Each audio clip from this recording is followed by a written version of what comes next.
What you're about to hear is the story of 3 sentences that brought a room full of world leaders to complete silence. It flipped a major global summit on its head and made even the most powerful man in America question his own words. This was a moment where dignity challenged arrogance, where calm resolve triumphed over noise, and where the world saw what can happen when someone finally says what everyone else is too afraid to. This isn't just a story about politics or diplomacy. It's about a moment when truth sliced through pretense like a knife through silk, leaving the room stunned and asking, what does true power actually look like? The marble floors of the Geneva International Conference Center had witnessed history. Presidents had walked those halls, treaties were signed in its rooms, and the destinies of nations were shaped behind those golden doors.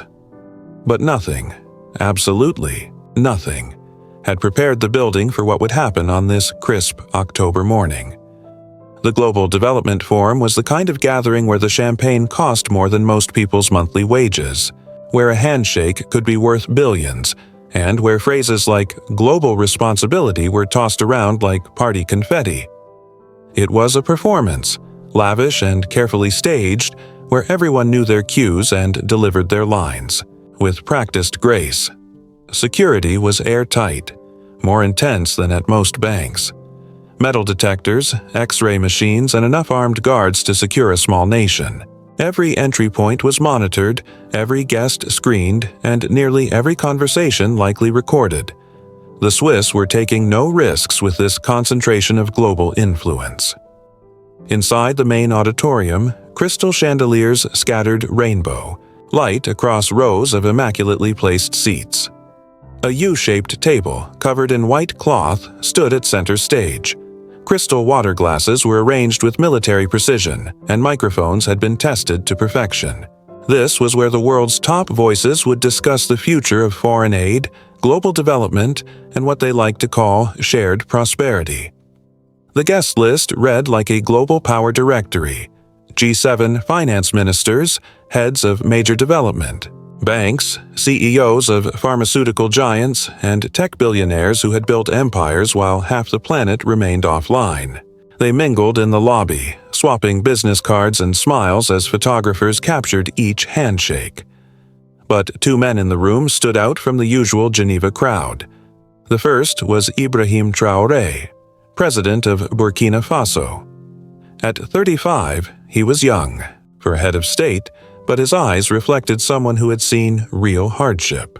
He didn't arrive with the typical presidential fanfare, no fleet of black SUVs, no group of advisors murmuring in his ear, no press staff curating his image. He arrived quietly, almost unnoticed, in his usual deep green military uniform, unlike the tailored suits worn by nearly everyone else. Traoré came to power after a coup that ousted a government many viewed as too friendly with foreign powers. His fierce anti-colonial stance and push for African independence earned him both admiration and suspicion. Western governments weren't sure what to make of him, reformer or revolutionary. The only certainty was that he was unpredictable, and unpredictability makes diplomats very uneasy. The second man was Donald Trump, former and current president of the United States. He walked in like he owned the place, which, given America's sway in international institutions, wasn't entirely off base.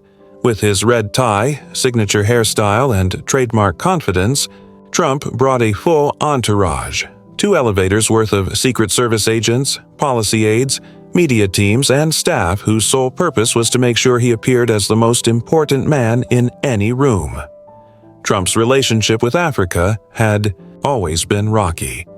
His past remarks about the continent had sparked diplomatic tensions, and his take on foreign aid was purely transactional.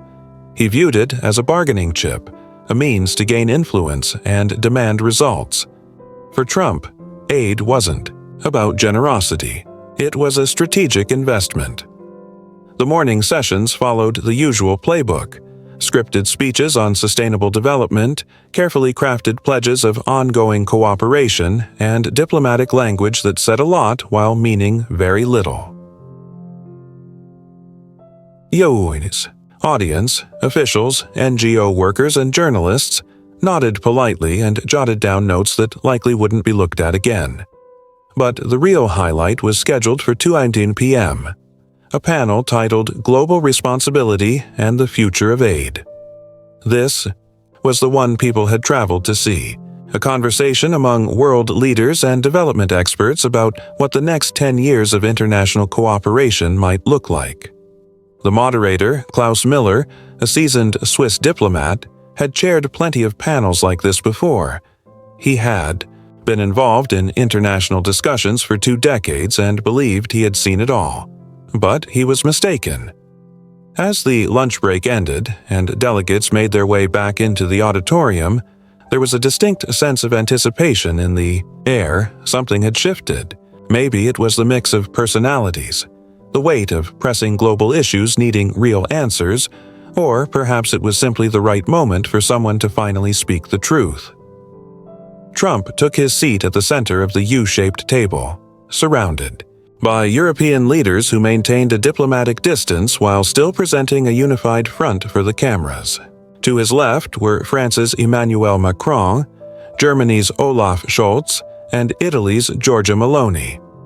To his right sat the leaders of Canada, Japan, and Australia, each one positioned precisely, all sharply dressed and all prepared to deliver well-rehearsed remarks. At the far end of the table sat Ibrahim Traoré, notably removed from the main cluster of Western leaders. The placement wasn't coincidental. At global forums like this, seating arrangements are carefully planned. His position symbolized a message: present but on the margins, acknowledged but not central. It was a subtle reflection of the underlying global power structure. The moderator cleared his throat and opened the session with standard formalities. Distinguished leaders, honored guests, we are here today to address one of the most urgent challenges facing our global society. How can international aid lead to sustainable progress while also respecting the sovereignty and dignity of recipient nations? It was the kind of question that could easily lead to hours of conversation without any real resolution, perfect for a diplomatic setting where appearing productive often took precedence over making actual commitments. As expected, the initial responses were careful and conventional. The Canadian Prime Minister spoke about collaboration and mutual respect. Germany's Chancellor emphasized evidence-based development approaches. Japan's leader highlighted innovation and technology as tools for global benefit. Each comment was polished, diplomatic, and entirely unremarkable. Then Klaus Miller turned to Donald Trump. Mr. President, the United States remains the leading provider of foreign aid worldwide. How do you view America's role in international development going forward? Trump leaned into the microphone, and immediately, the energy in the room shifted. The usual diplomatic tone, the careful phrasing, the rehearsed answers. Suddenly, it all felt like it was about to unravel. "You know what, Klaus?" Trump began, his voice carrying that unmistakable tone that had long defined his political identity. "Let's just stop pretending for a second." He stood, pushing his chair back a bit, too forcefully. The sound of it, scraping the floor, echoed across the suddenly quiet room. "We've given more aid to Africa than any other continent in history. Schools, hospitals, roads, clean water, food, you name it, we've paid for it. And not just us Americans. Everyone at this table has contributed. The Europeans, the Japanese, the Canadians, we've all put in trillions over the past 5 decades. The moderator shifted slightly, clearly uneasy with where things were heading. "Mr. President, perhaps we could focus on specific initiatives and their measurable outcomes." Trump raised a hand, signaling him to stop. "I'm not done. Because here's what no one wants to admit.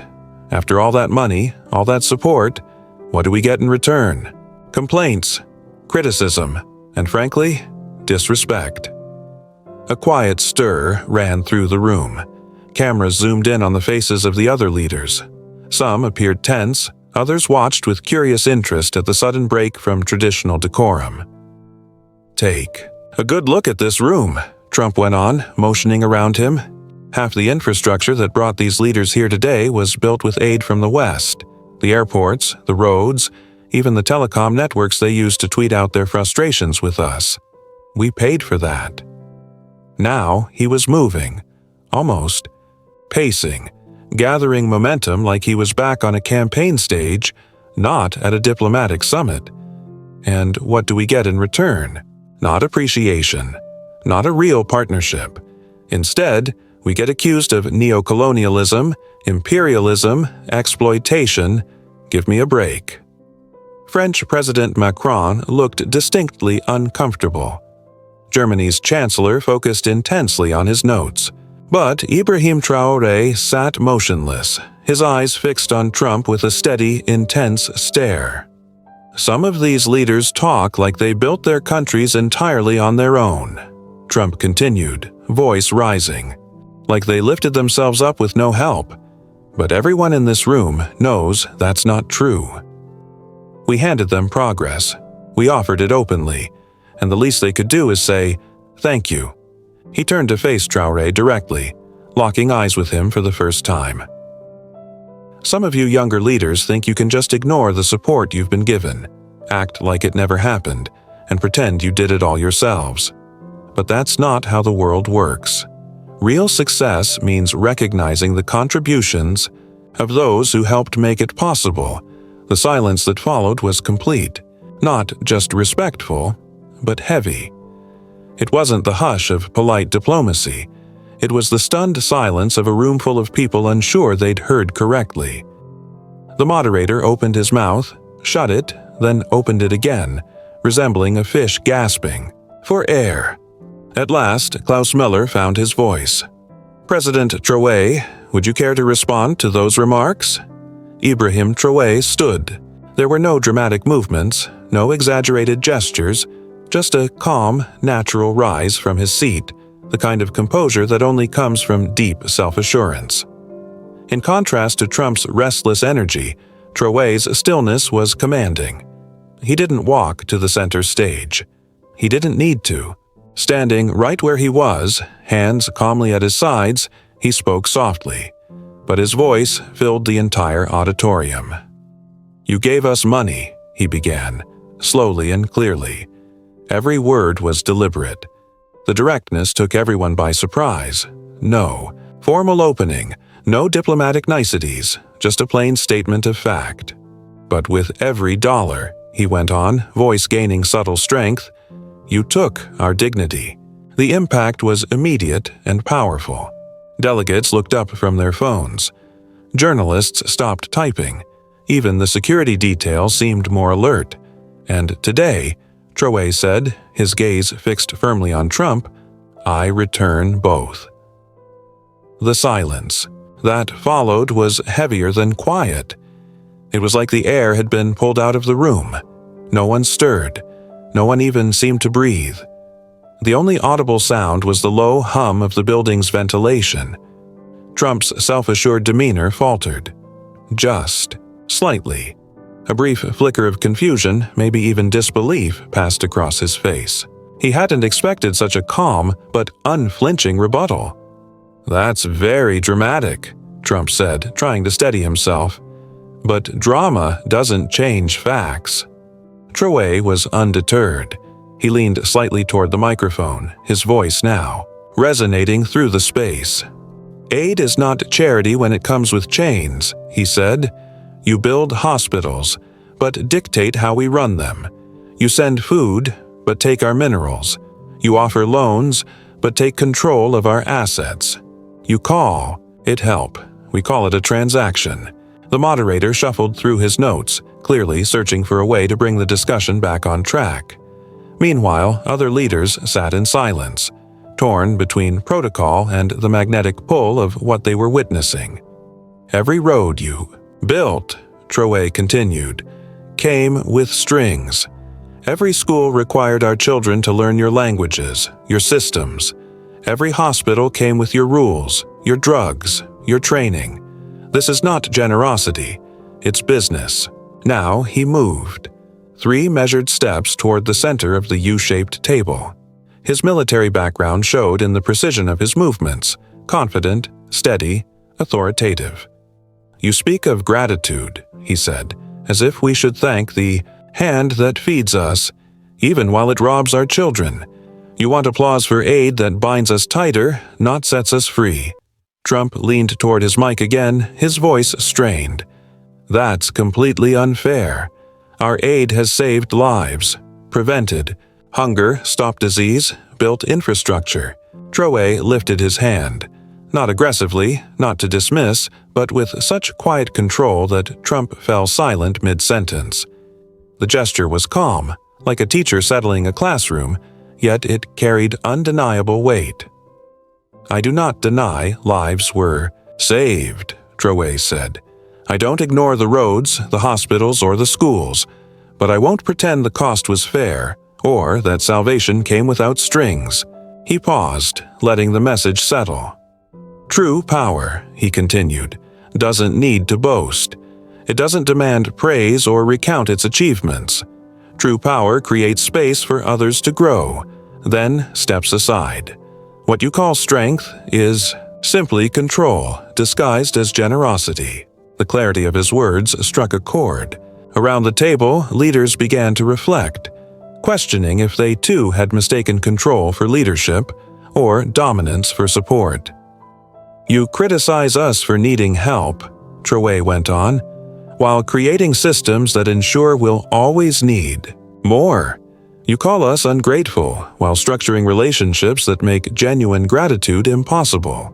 Trump was clearly struggling, his usual confidence replaced by discomfort. "Look, I never said—" But Traoré pressed forward, his speech now a steady, rhythmic cadence, building layer upon layer like ocean waves. "The hand that gives," he said, "can be generous, or it can be possessive. It can open doors, or it can bolt them shut. It can plant seeds, or rip out roots. You chose possession over partnership, control over openness, extraction over investment."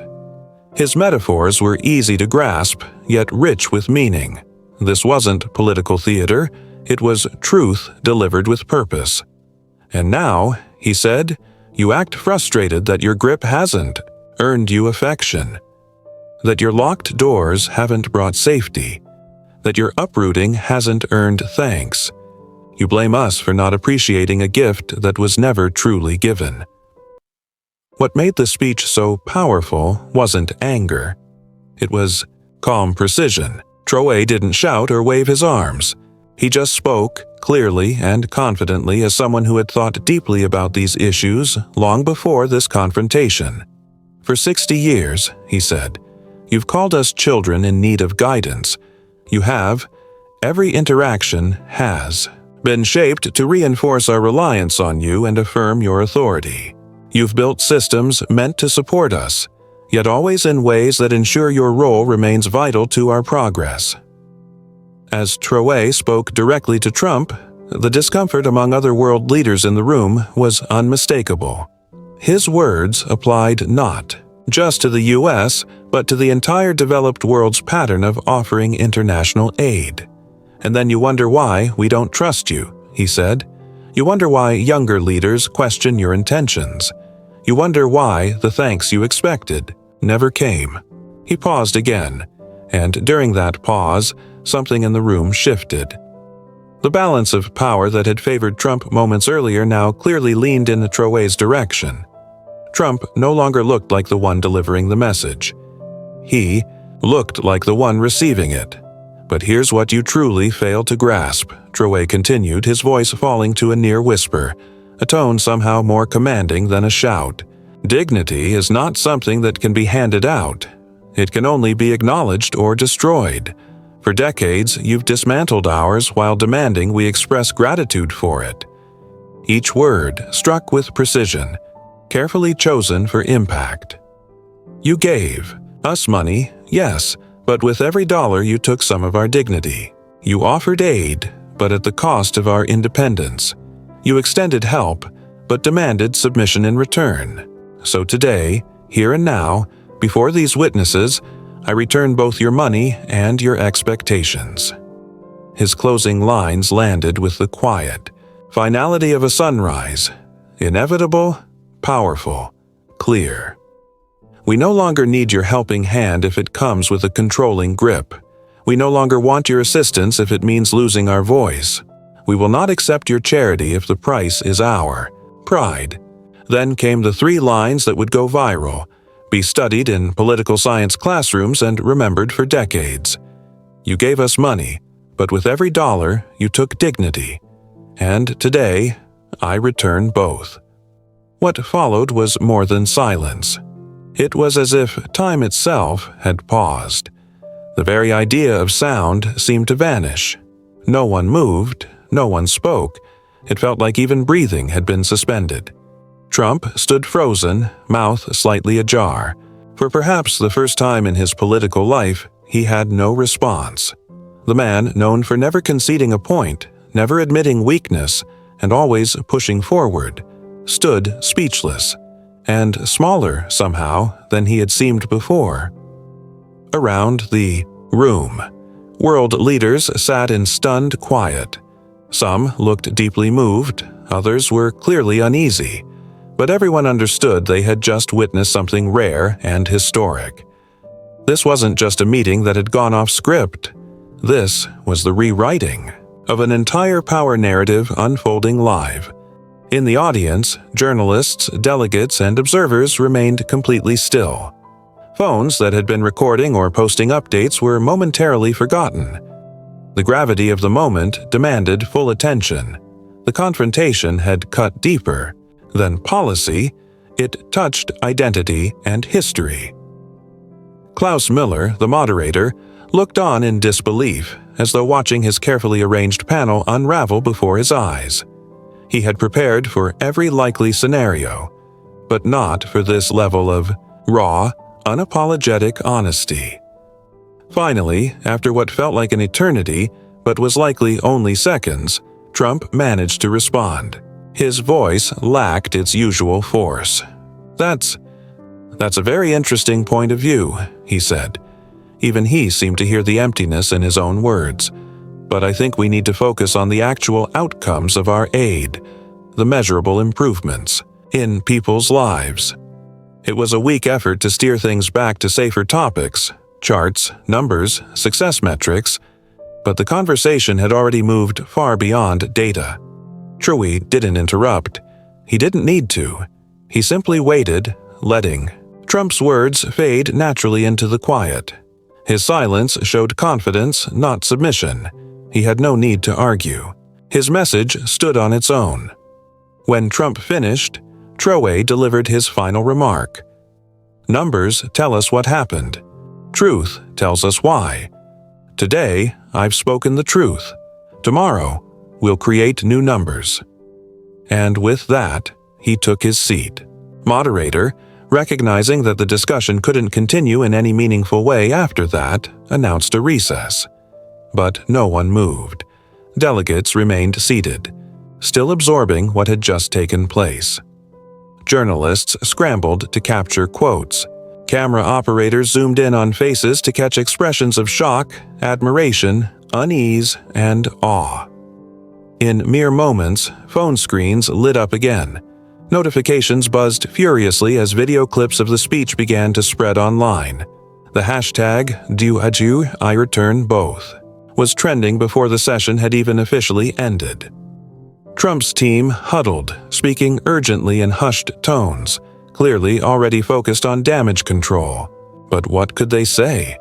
How do you reframe a moment so full of clarity, so packed with uncomfortable truths? Meanwhile, Traoré sat calmly. He wasn't celebrating, nor did he seem worried. He looked like someone who had simply done what was necessary, said what needed to be said. Now, he was ready for whatever would follow. As people slowly began leaving the room, many paused to shake his hand, offering quiet encouragement. Others approached more cautiously, unsure of the political consequences of being seen too close to him. Outside, a young BBC journalist managed to catch up to Traoré.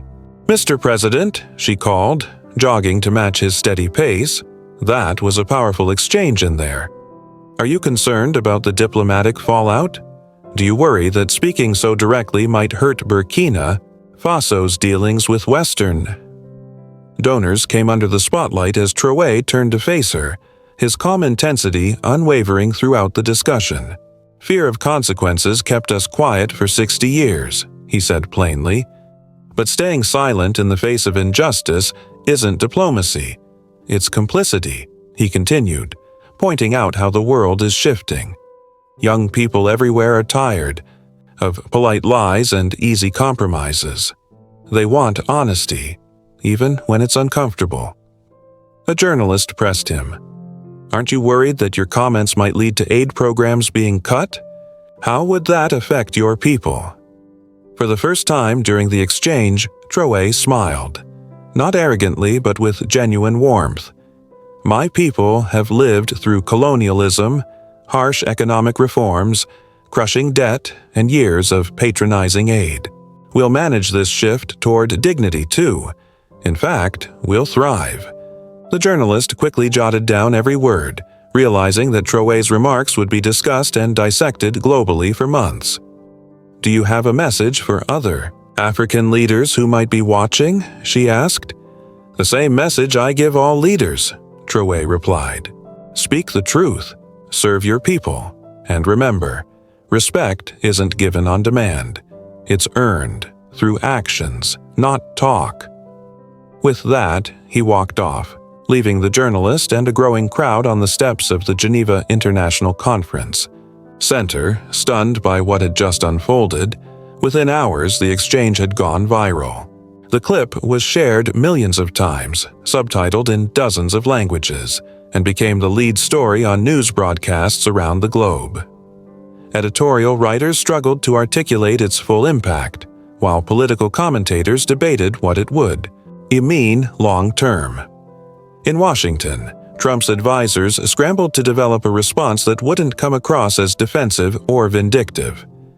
In Africa, the reaction was immediate and powerful. From Lagos to Cairo, Johannesburg to Nairobi, people watched the video with pride, surprise, and renewed hope. Here, finally, was a leader boldly voicing what many had felt for years, but never heard so clearly, and on such a major stage. University. Students held viewing parties. Influencers posted reaction videos. Artists began painting murals and creating digital art inspired by the speech. The phrase, "I return both," quickly became a symbol for dignity-driven movements across Africa and beyond. Yet, perhaps the most notable responses came from other global leaders. In private, many admitted that Traoré's words had forced them to reevaluate their own foreign policy assumptions. Some began quietly revisiting aid strategies, recognizing that the old systems no longer fit in a world where emerging leaders were no longer willing to accept veiled disrespect in the name of assistance. The Geneva moment had lasted under 15 minutes, but its ripple effects would last far longer. It was the instant when the post-colonial global order began to show its cracks, when the assumed moral superiority of the West started to falter, when a new style of leadership announced itself, bold, principled, and unwilling to trade dignity for donations or truth for comfort. Ibrahim Traoré had arrived in Geneva as the president of a small, landlocked African country. He left as the voice of a broader movement, a symbol of a new generation of leadership.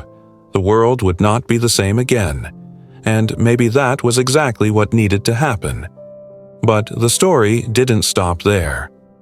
In fact, what happened in the days that followed would prove just how powerful words can be when they're delivered with clarity and conviction. 3 days after Geneva, something unexpected began taking shape.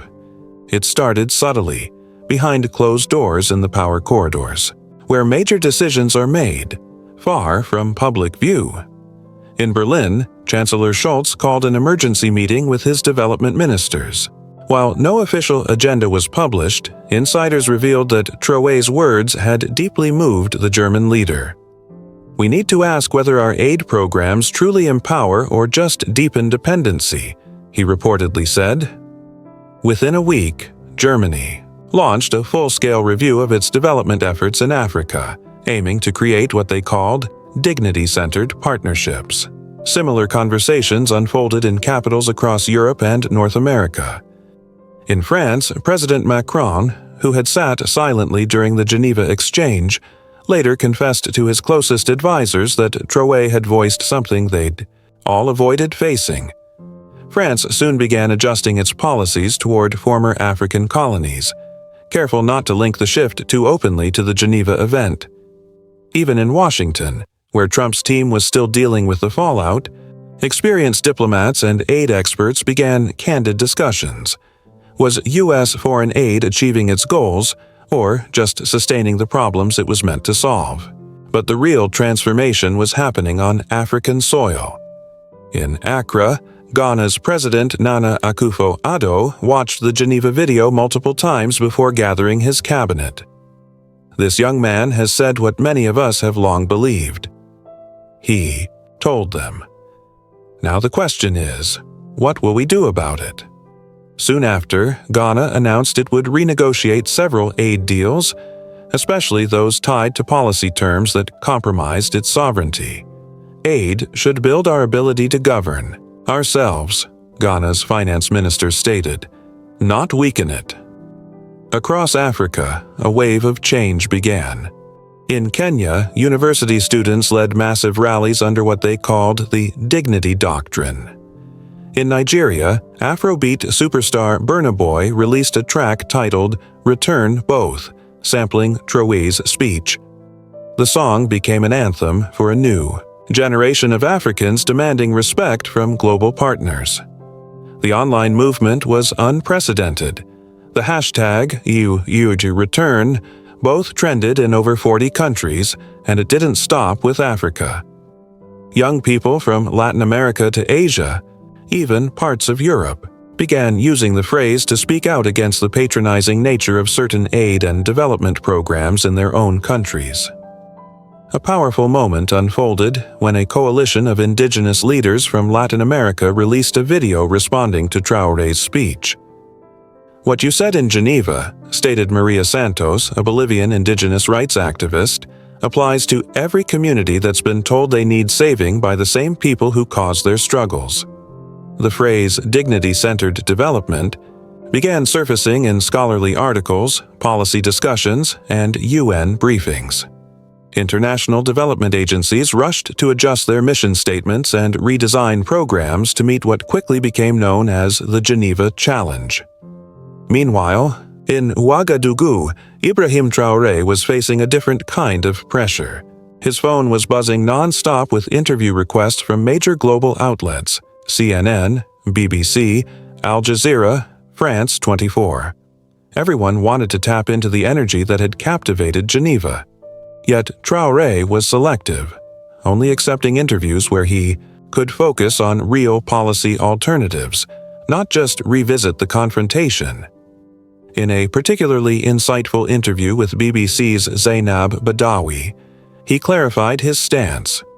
The intention was never to humiliate anyone or to reject international cooperation altogether.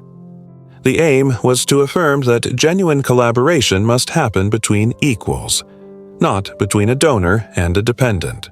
When you treat someone as permanently needy, he said, you strip them of the power to become truly independent. Still, not everyone applauded. Western think tanks and policy institutes began publishing critiques, questioning whether Traoré's approach was viable in the long term. The Heritage Foundation issued a report titled The Dangers of Aid Nationalism, while the Council on Foreign Relations warned that sovereignty movements might be disguising anti-Western agendas. Corporate entities were especially uneasy. Mining firms, agricultural multinationals, and pharmaceutical giants, many of which relied on aid-based partnerships across Africa, saw their business models suddenly under threat. Stock values of several companies heavily invested in Africa dropped sharply in the weeks following Geneva. One of the most notable corporate reactions came from Total Energies. The French oil company, deeply embedded in West Africa, convened an emergency board meeting. CEO Patrick Pouyanné described the rising wave of Traoré effect as a direct risk to their operations. Leaked internal memos showed the company was even considering pulling out of certain African markets where these new dignity-based demands could jeopardize long-held contracts. These concerns weren't baseless. In Chad, President Mahamat Déby announced a review of all extractive industry deals, stressing the need for agreements that deliver fair value for our resources and respect for our sovereignty. Similar sentiments echoed from leaders in Gabon, Equatorial Guinea, and the Democratic Republic of Congo. The potential economic shifts were immense.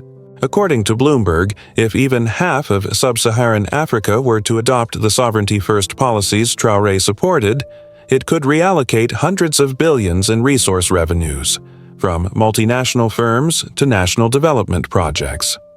But perhaps the most strategic response came from China, which had been quietly observing.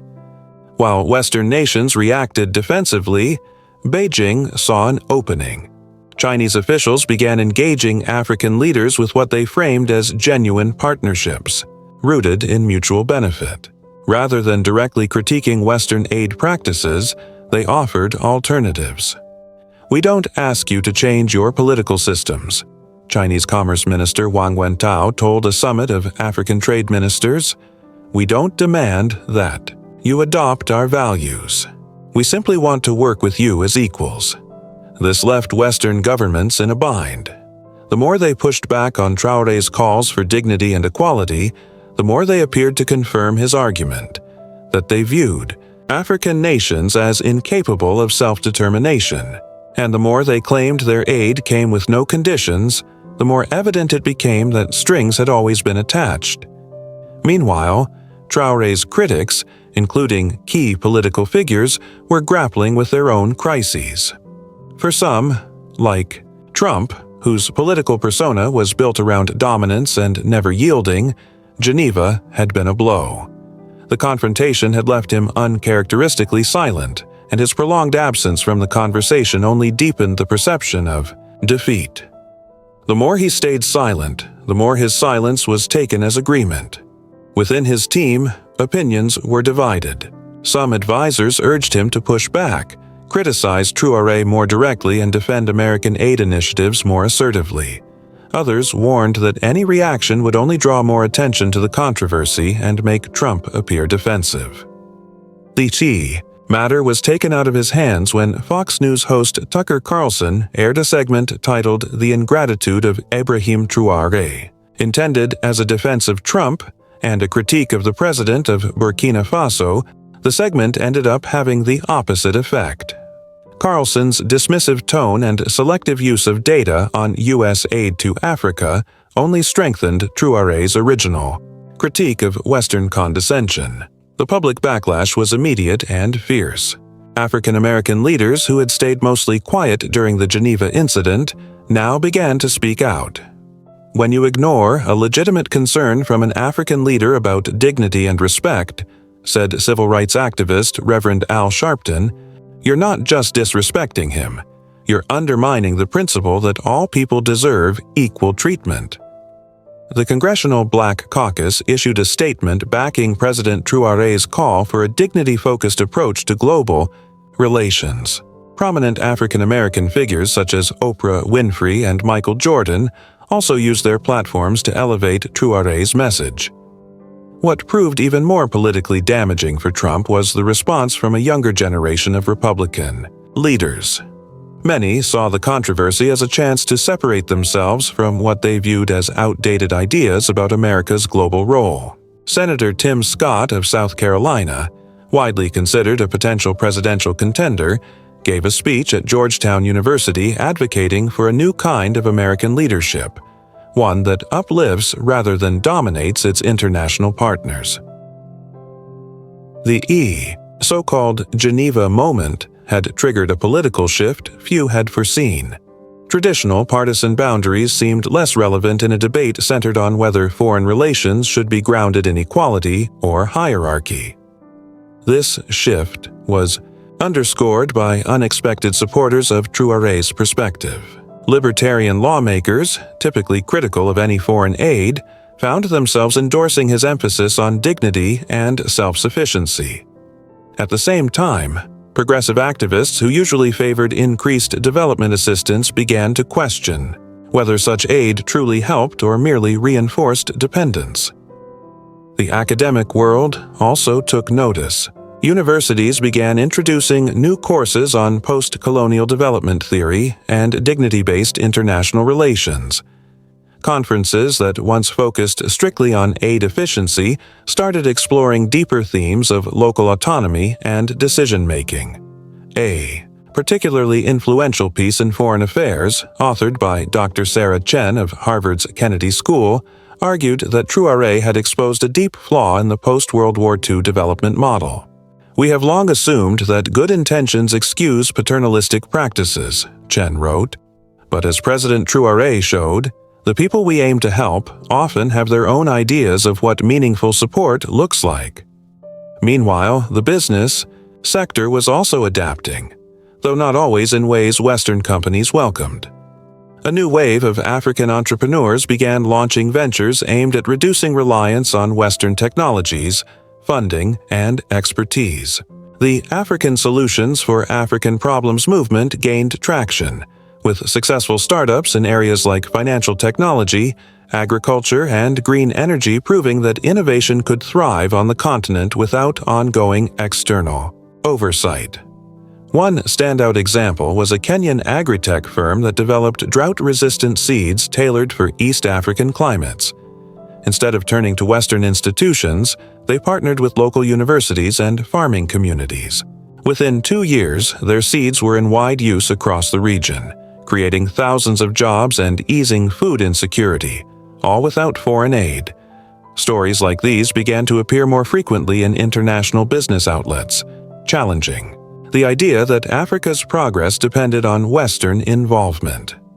The Economist featured a cover story titled "Africa's Dignity Dividend," noting how countries pursuing sovereignty-first strategies were not only attracting more investment, but also seeing stronger development results than those clinging to aid dependency. But perhaps the most compelling endorsement of Traoré's message came from Africa's future leaders. In South Africa, Julius Malema, the often polarizing head of the Economic Freedom Fighters, hosted a summit called Dignity and Development, Africa's New Path Forward. Despite Malema's reputation for fiery rhetoric, the gathering drew moderate leaders from across the continent committed to turning dignity-driven development into a practical reality. The summit's final declaration was notable for its rather than merely criticizing the current structure of international aid. The summit laid out specific, practical alternatives. These included continent-wide trade agreements aimed at reducing dependence on foreign markets, technology transfer programs to strengthen local expertise and reduce ongoing dependency, and resource management policies designed to ensure fair returns for Africa's natural assets. Perhaps most notably, the summit announced the launch of the African Dignity Fund, a Pan-African investment platform created to offer development financing free from the policy constraints often tied to Western aid. The fund began with an initial investment of $50 billion contributed by African governments, diaspora communities, and private investors who shared a belief in the continent's potential for self-guided progress. Its first major project focused on renewable energy development across the Sahel, including in Burkina Faso. What set this initiative apart was not just its purpose, but its process. The project was fully designed, executed, and overseen by African institutions. The symbolic value was as powerful as the practical outcome. Africa was demonstrating its ability to address its own challenges, given the right resources and a foundation of respect. International responses to these developments echoed the unease that Ibrahim Traoré's Geneva address had brought to light. Much of the Western media coverage took a skeptical tone, questioning whether African organizations could effectively manage such large-scale ventures. Yet these doubts only underscored the summit's core argument about lingering paternalism. More discerning Western commentators acknowledged a broader shift. As Thomas Friedman wrote in the New York Times, "What we are seeing is not hostility toward the West, but growing African confidence. That distinction matters. Our ability to grasp it will determine whether we remain engaged allies or distant spectators." The transformation wasn't limited to policy. It was cultural and psychological as well. As governments revised their aid arrangements and corporations adapted their African strategies, a wave of self-assurance was taking root across the continent. From Lagos to Addis Ababa, university students organized Dignity Week events, hosting dialogues on post-colonial identity, economic independence, and self-governance. These gatherings weren't hostile protests against the West, but thoughtful examinations of how true partnership might be structured. Crucially, the impact extended beyond Africa. In Bangladesh, student leaders began questioning aid deals that required buying from donor countries. In Bolivia, indigenous groups demanded that international NGOs operate as equals, not patrons. The Geneva Principles, dignity, sovereignty, mutual respect, and equitable partnership, were evolving into a global standard for reimagining development relationships. 6 months after the Geneva Summit, Ibrahim Traoré was invited to speak before the United Nations General Assembly. Anticipation was high. World leaders wanted to see whether he would retain his challenging tone or take a more conciliatory approach now that he had earned worldwide recognition. What they witnessed was more nuanced than either extreme. At the UN, Traoré didn't use his platform to condemn Western aid models. Instead, he painted a forward-looking picture of international cooperation rooted in mutual respect, not hierarchical charity. "We do not reject partnership," he told the Assembly. "We reject paternalism. We don't reject assistance. We reject the assumption that accepting help must come at the cost of dignity.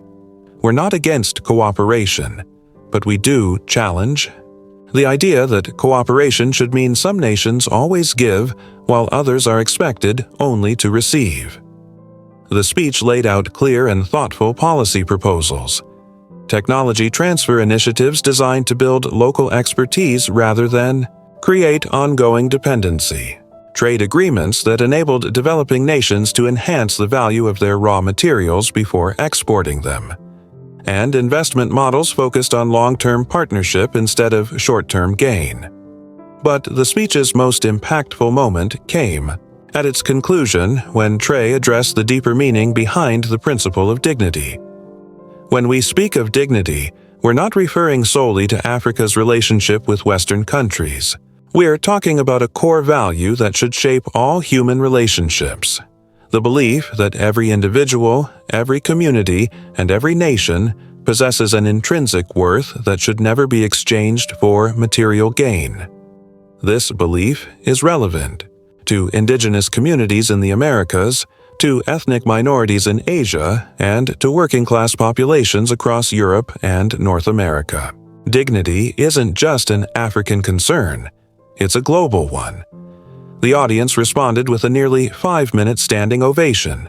It wasn't just African representatives applauding, but delegates from across the global South, and even some from developed nations, who recognized the broader truth in Traoré's message.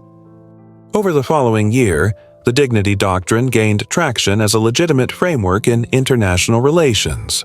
Law schools began offering courses on dignity-centered international law. Business schools introduced curricula focused on respectful global trade. Even military institutions started integrating dignity into training on international cooperation and peacekeeping. That brief confrontation in Geneva, which lasted less than 15 minutes, sparked lasting changes in global diplomacy, shifts no one had foreseen. Ibrahim Traoré didn't just challenge Donald Trump, he confronted an entire worldview, one rooted in old ideas about power, partnership, and respect that had long shaped global politics. And the world began to change. Maybe that change was long overdue. But what lies ahead? What happens when dignity directly confronts global power? What if entire continents refuse to exchange their self-respect for economic gain? How must the international system evolve when today's leaders won't accept outdated expectations and refuse to be thankful for their own marginalization? What do you think? When someone finally says out loud what everyone else has been thinking, can that moment truly shift everything? And when dignity stands up to arrogance on the world stage, do we all feel the foundations begin to move? Share your thoughts in the comments. What does this moment mean to you? And don't forget to subscribe. Next week, we'll explore what happened when Traoré stepped into that French courtroom to challenge corporate power, with nothing but the truth and an unshakable sense of justice. The story ahead will show that sometimes the strongest weapon against injustice isn't money or force. It's the courage to speak up when everyone else expects you to stay silent.